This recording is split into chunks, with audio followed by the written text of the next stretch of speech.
KCR writ పిటిషన్ను high court కొట్టేసింది. నరసింహారెడ్డి కమిషన్ని రద్దు చేయాలని కేసీఆర్ పిటిషన్ వేశారు. ప్రభుత్వ వాదనతోటి ఏకీభవించింది కోర్టు. విద్యుత్ కొనుగోలు ఒప్పందాలపై విచారణకు ఆదేశిస్తూ కమిషన్ ఏర్పాటు చేసింది ప్రభుత్వం. ఆ కమిషన్ను సవాల్ చేస్తూ కేసీఆర్ వేసిన పిటిషన్ను చీఫ్ జస్టిస్ బెంచ్ కొట్టేసింది.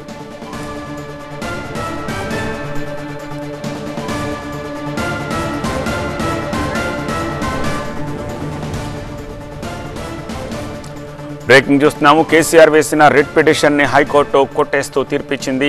నరసింహారెడ్డి కమిషన్ను రద్దు చేయాలని కేసీఆర్ ఆ పిటిషన్లో పేర్కొన్నారు. అయితే ప్రభుత్వ వాదనతోటే కోర్టు ఏకీభవించింది.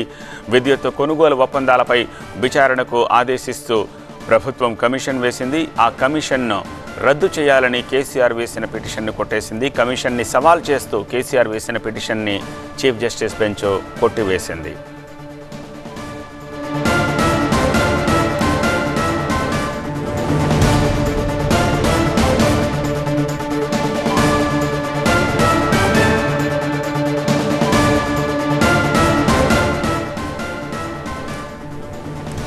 హైకోర్టు సీజే ధర్మాసనం ఈ పిటిషన్ను కొట్టేసింది. విద్యుత్ కమిషన్ ఏకపక్షంగా వ్యవహరిస్తుందంటూ కేసీఆర్ ఆ పిటిషన్లో పేర్కొన్న విషయం తెలిసిందే. ఈ క్రమంలో ఆయన తరపున న్యాయవాదులతోటి high court విభేదించింది.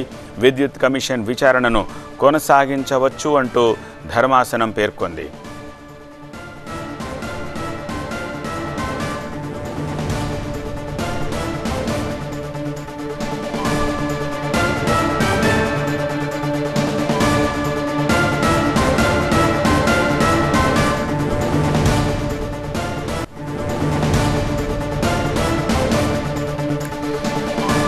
KCR writ petition high court కొట్టేసింది. నరసింహారెడ్డి కమిషన్ను రద్దు చేయాలని కేసీఆర్ పిటిషన్ వేశారు. ప్రభుత్వ వాదనతోటి కోర్టు ఏకీభవించింది. విద్యుత్ కొనుగోలు ఒప్పందాలపై విచారణకు ఆదేశిస్తూ కమిషన్ ఏర్పాటు చేసింది ప్రభుత్వము. ఆ కమిషన్ను సవాల్ చేస్తూ కేసీఆర్ పిటిషన్ వేశారు. ఇప్పుడు ఆ పిటిషన్ని చీఫ్ జస్టిస్ బెంచ్ కొట్టివేసింది.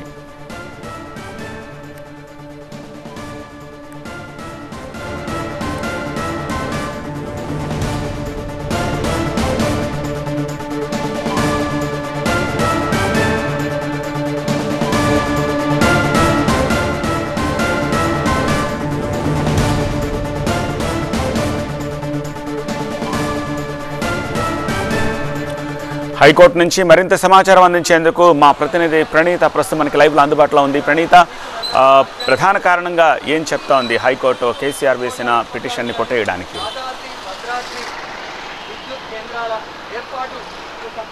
అయితే ఇప్పటికే కేసీఆర్కి 2 times జస్టిస్ నరసింహారెడ్డి కమిషన్ నోటీసులు జారీ చేసింది. అయితే ఈ నోటీసులను కేవలం కేసీఆర్కే కాదు, గతంలో ట్రాన్స్కోలో ఉన్నటువంటి అధికారులతో పాటు అప్పటి విద్యుత్ శాఖ మంత్రి జగదీష్ రెడ్డికి సైతం నోటీసులు ఇచ్చాము. గత సోమవారం రోజు జగదీష్ రెడ్డితో పాటు మాజీ సీఎం డి ప్రభాకర్ రావు కూడా తమ ముందు హాజరై మొత్తం విద్యుత్ కొనుగోలు వ్యవహారానికి సంబంధించినటువంటి వివరాలు అందజేశారు. వీరితో పాటు 15 మంది నుండి వివరాలు సేకరించాము.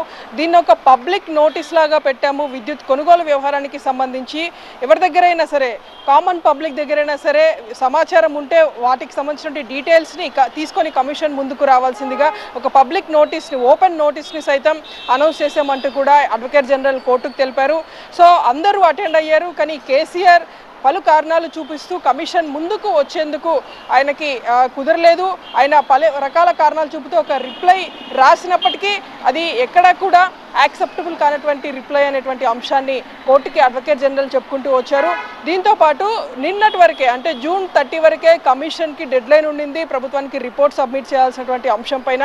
అయితే దీనిలో భాగంగానే 15వ తారీఖు వరకు రావాల్సిందిగా నోటీస్ ఇచ్చాము. కానీ ఈలోపే అటు 11వ తారీఖున అటు జస్టిస్ నరసింహారెడ్డి ప్రెస్ మీట్ పెట్టేటువంటి అంశాన్ని కేసీఆర్ తరపు న్యాయవాది కోర్టు దృష్టికి తీసుకొచ్చారు. కానీ దాన్ని కన్సిడరేషన్లోకి హైకోర్టు తీసుకోలేదు. అడ్వకేట్ జనరల్ వాదనతోనే హైకోర్టు ఏకీభవించింది. సో 15 మంది విచారణకి అటెండ్ అయ్యారు. కానీ కేసీఆర్ విచారణకి రాలేదు అనేటువంటి అంశాన్ని అడ్వకేట్ జనరల్ కమిషన్ తరపున కోర్టు దృష్టికి తీసుకురావడంతో మొత్తం ఏజీ వాదనతోనే హైకోర్టు ఏకీభవిస్తూ మొత్తం కేసీఆర్ దాఖలు చేసినటువంటి రిట్ పిటిషన్ని డిస్మిస్ చేసింది. అయితే పూర్తిగా పిటిషన్ అర్హతపైనే 2 days పాటు కూడా ఆర్గ్యుమెంట్స్ జరిగాయి. ఎందుకంటే ప్రతివాదిగా ఉన్నటువంటి వ్యక్తి జస్టిస్ ఉన్నారు కాబట్టి ఒకవేళ పిటిషన్ యాక్సెప్ట్ చేస్తే అతనికి నోటీసులు ఇవ్వాల్సి ఉంటుంది. మొత్తం జస్టిస్కి నోటీస్ ఇవ్వడం అనేటువంటిది చాలా అరుదుగా జరుగుతూ ఉంటుంది కాబట్టి ఈ పిటిషన్ని హైకోర్టు కూడా అలో చేయలేదు, డిస్మిస్ చేస్తూ కాసేపు క్రితమే తీర్పు ప్రకటించింది. అయితే ఫైనల్ ఆర్డర్ ఆన్లైన్లో అప్లోడ్ చేసిన తర్వాత ఈ ఫైనల్ ఆర్డర్ వస్తుంది. సో దాంట్లో ఏ అంశాలు పొందపరిచింది, రిట్ పిటిషన్ డిస్మిస్కి గల కారణాలు మొత్తం ఫైనల్ ఆర్డర్ చదివిన తర్వాతనే తెలిసేటువంటి అవకాశం ఉంది. సో ఇప్పుడు ఓవరాల్గా జడ్జి అనౌన్స్ చేసేటువంటి దాని ప్రకారం అయితే కేసీఆర్ వేసేటువంటి పిటిషన్ విచారణ అర్హత లేదు అనేటువంటి తీర్పునైతే కాసేపు క్రితమే చీఫ్ జస్టిస్ ప్రకటించారు. Right Praneetha, KCR petition high court dismiss చేసింది. ఇందులో ప్రధాన కారణం జస్టిస్ నరసింహారెడ్డిని ప్రతివాదిగా చేర్చాలని పిటిషన్లో కేసీఆర్ చెప్పడం అని తెలుస్తోంది. కేసును విచారణకు స్వీకరిస్తే జస్టిస్ నరసింహారెడ్డికే హైకోర్టు నోటీస్ ఇవ్వాల్సి ఉంటుంది. సో ఇది చాలా అరుదుగా జరిగే అంశం కాబట్టి ఈ క్రమంలో కేసీఆర్ పిటిషన్ను డిస్మిస్ చేసినట్టుగా మనకి తెలుస్తోంది.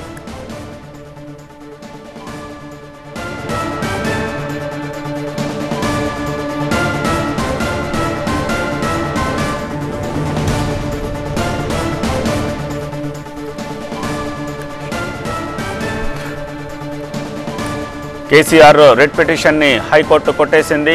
నరసింహారెడ్డి కమిషన్ రద్దు చేయాలని కేసీఆర్ పిటిషన్ వేశారు. ప్రభుత్వ వాదనతోటి కోర్టు ఏకీభవించింది. విద్యుత్ కొనుగోలు ఒప్పందాలపై విచారణకు ఆదేశిస్తూ కమిషన్ ఏర్పాటు చేసింది ప్రభుత్వం. ఆ కమిషన్ను సవాల్ చేస్తూ కేసీఆర్ వేసిన పిటిషన్ని కొట్టేశారు చీఫ్ జస్టిస్. ప్రభుత్వం తరపున వాదనలు వినిపించి ఈ కేసు విషయంపై అడ్వకేట్ జనరల్ వాదనలు వినిపించారు. కమిషన్ ఏర్పాటులో కోర్టులో కలగ చేసుకోలేవు అని ఏజీ వాదించారు. 15 మంది సాక్షులను ఇప్పటివరకు విచారించామని ఏజీ కోర్టు ముందు చెప్పారు. అందులో ట్రాన్స్కో, జెన్కో అధికారులు సైతం ఉన్నట్టుగా చెప్పారు ఏజీ. ప్రభాకర్ రావును కూడా విచారించామని, కేసీఆర్కు కమిషన్ ఏప్రిల్లో నోటీసులు జారీ చేసిందని, పార్లమెంట్ ఎన్నికల కారణంగా సమయం కావాలని నాడు చెప్పారని, జూన్ 30 వరకు కమిషన్ గడువు ఉంది కాబట్టి జూన్ 15న విచారణకు రావాలని కమిషన్ కోరిందని ఏజీ వాదించారు. జగదీష్ రెడ్డి నుంచి సైతం వివరాలు సేకరించామని చెప్పారు అడ్వకేట్ జనరల్.